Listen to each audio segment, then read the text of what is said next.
continuando con las reflexiones y comentarios del análisis factorial exploratorio y confirmatorio, pues también, tenemos aquí algunos elementos diferenciadores.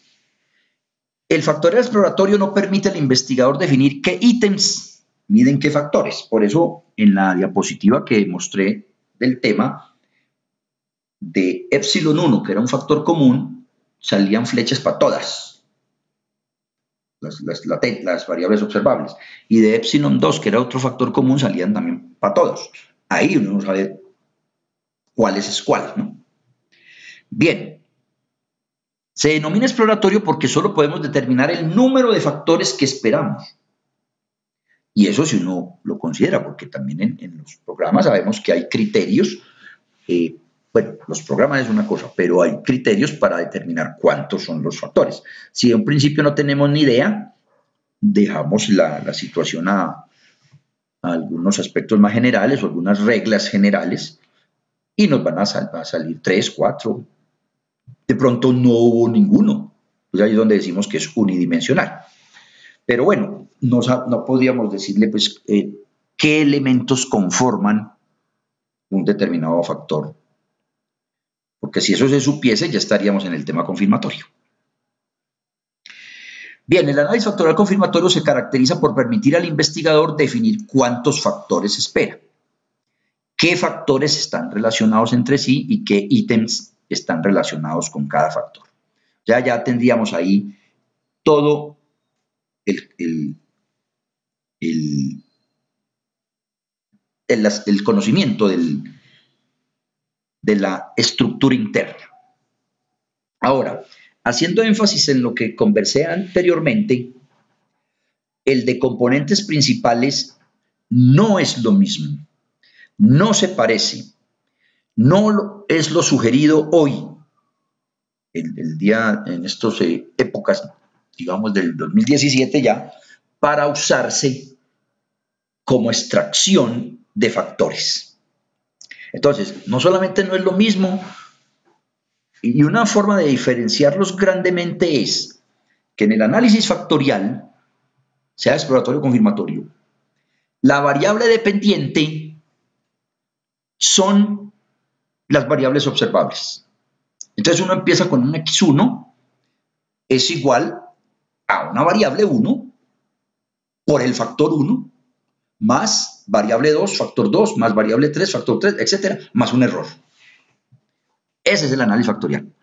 Las x son las variables dependientes y los factores son las independientes. O sea, es una combinación lineal.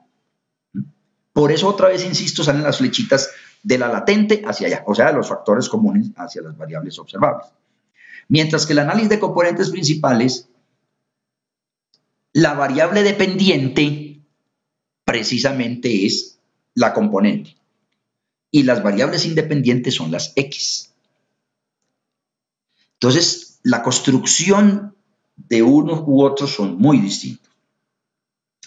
Por eso hice una diferenciación ahora y por eso al llegar al SPSS, que el primerito que tiene componentes principales, hoy por hoy no se está considerando como adecuado. Si el objetivo es trabajar el análisis de factor, cualquiera de los dos, exploratorio o confirmatorio. Y menos como insumo para la SEM, porque lo que estamos mirando de los análisis factoriales es porque nos sirve para llegar al trabajar las estructuras de ecuaciones estructurales. Entonces, el tema de las componentes principales no nos corre en este instante, en estas épocas, digámoslo así. Ahí traigo a colación, como refrendando esto, el enlace al artículo que envié en PDF, pero que aquí lo tienen, el enlace. Y los autores, Susana Lloret, Adoración Ferrares, etc. ¿Pero por qué? Por la frase que la voy a leer tal cual. No se trata, es frase de los autores, ¿no? No se trata de repetir lo que han hecho otros investigadores antes. Puse una comita que no era, pero bueno. Así no se puede avanzar. Bueno, los cambios de color sí son míos, ¿no? Se trata de informarse y tener juicio para tomar las mejores decisiones. Ustedes pueden leer el resto. Lo que planteo aquí es varios de los elementos que he tomado, de lo que he conversado, en fin, han sido también originados en esta lectura de este artículo que me parece importante.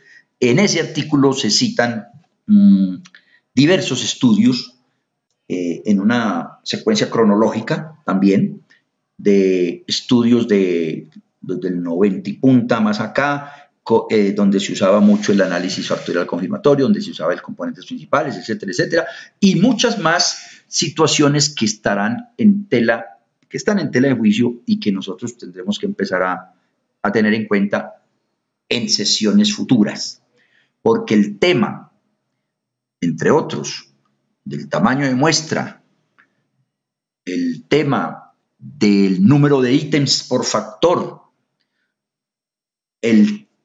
bueno, voy a hacer una referencia al tamaño de muestra que yo siempre condicioné y que ahora tengo forma digamos, de avalarlo con este mismo artículo. Yo nunca, y siempre lo mencioné, el tema de que esa relación de que 10 personas por ítem, o mejor, la relación que hay de las variables dependientes con el número de registros, daban una referencia de que el 10 era lo adecuado, otros decían que hasta 15, digamos, situaciones que a mi juicio eran como vagas.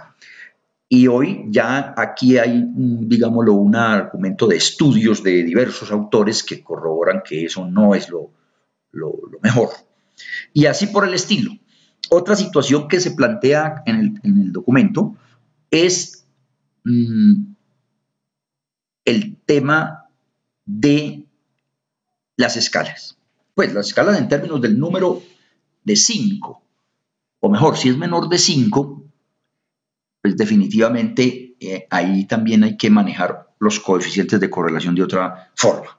Pero bueno, son temas que se irán avanzando en el camino, pero que aquí los dejo explícitamente planteados con un solo ánimo, y es de no replicar lo que no se necesita replicar y no ir por un camino, digamos, que podría ser más fácil, pero que ya hoy no nos garantizan resultados adecuados en diversas investigaciones.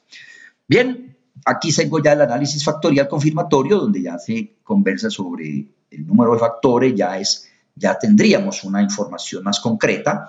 Ya de aquí parten las SEM. Lo que mencioné antes es una etapa posible.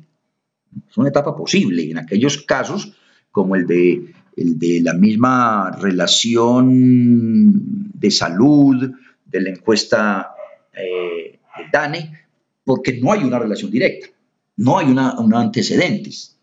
Entonces puede ser un análisis factorial exploratorio. Pero en los otros trabajos que visualizo, como el de las mismas, aquí lo hablábamos de las componentes dinámicas, que ya hay unos referentes bien válidos, entonces ya estaríamos aquí.